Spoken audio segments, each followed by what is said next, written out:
Nous avons commencé le démontage le 2 avril à Welzow en Allemagne. Au milieu du mois de juin, nous avons commencé à transporter les pièces vers Pérols en Provence.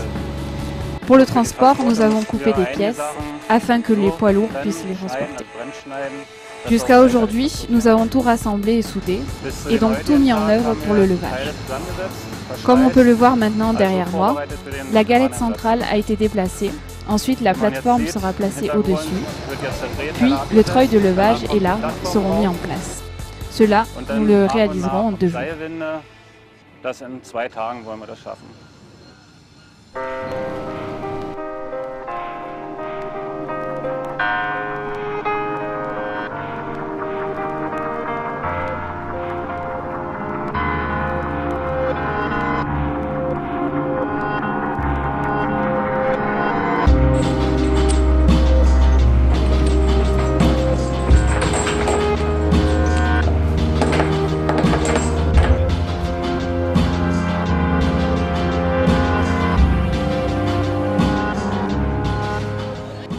Bonjour, je me présente, Antoine. Je travaille à la société Revel, société de levage. Actuellement, nous sommes en train de faire une grande intervention sur une machine. La pièce que nous levons actuellement pèse 100 tonnes. La prochaine qu'on va prendre, elle pèse 170 tonnes. Nous allons après désassembler avec un treuil de 70 tonnes. Tout ça avec une grue de 400 tonnes, une grue de 300 tonnes que nous avons équipée dans la matinée pour pouvoir faire cette intervention actuellement. C'est une belle intervention. Voilà.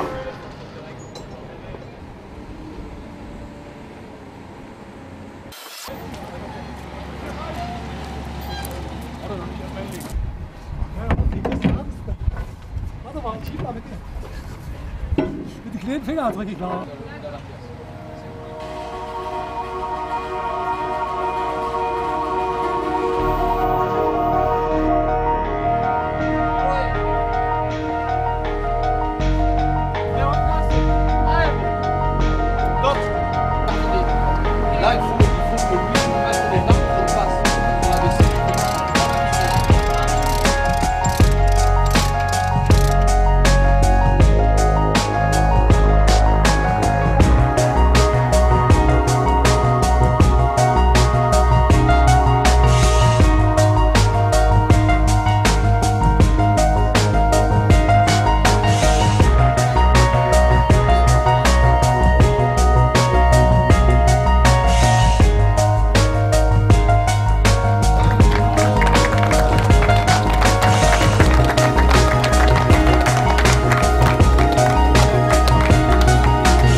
Pourquoi est-ce que nous avons décidé d'investir dans cette dragline marcheuse de 750 tonnes? Jusqu'à présent, nous exploitions avec une pelle qui faisait 230 tonnes et qui avait un bras de 21 mètres de long. Et malheureusement, dans cette extraction, il restait des matériaux meubles au fond du gisement. Donc nous avons cherché plusieurs solutions pour essayer de récupérer les matériaux que nous n'arrivions pas à extraire. Après différentes tentatives, nous sommes arrivés à cette solution de dragline marcheuse. Alors cette solution est devenue un peu atypique puisqu'on n'en trouve plus en France de cette taille-là. Et nous avons cherché les différentes machines qui pouvaient exister à travers le monde. Une machine neuve de cette taille, on n'a pas les moyens de se la payer, et du moins de la rentabiliser sur l'exploitation de carrière. C'est pour ça qu'on a essayé d'identifier différentes machines d'occasion à travers le monde, parce que on en a trouvé quelques-unes, à peu près 5 à travers le monde, qui ne servaient plus dans des mines.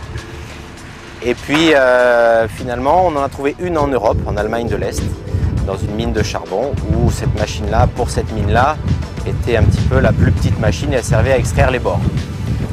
Donc à partir de là, est venue l'idée de dire c'est cette machine qu'il nous faut, qui va nous servir à optimiser tout le gisement que nous avons d'autorisé. Avec cette machine, nous souhaitons pouvoir extraire au moins à 20 mètres de profondeur, avec potentiellement, selon la dureté du gisement qu'on trouvera en profondeur, peut-être descendre jusqu'à 30 voire 35 mètres qui sont les données techniques de cette même machine.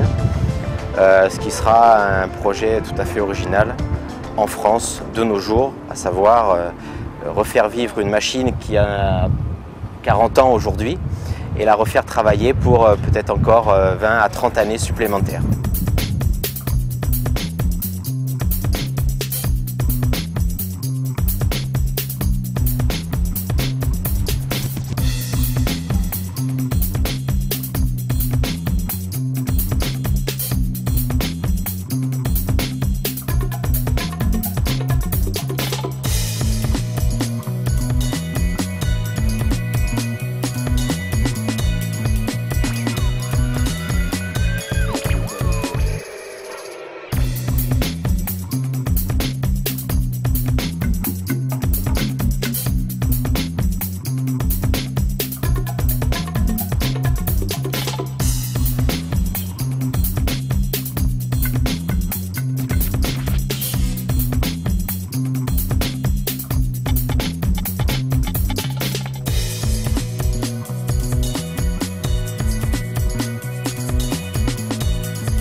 Je vous présente la plus grosse dragline marcheuse d'Europe.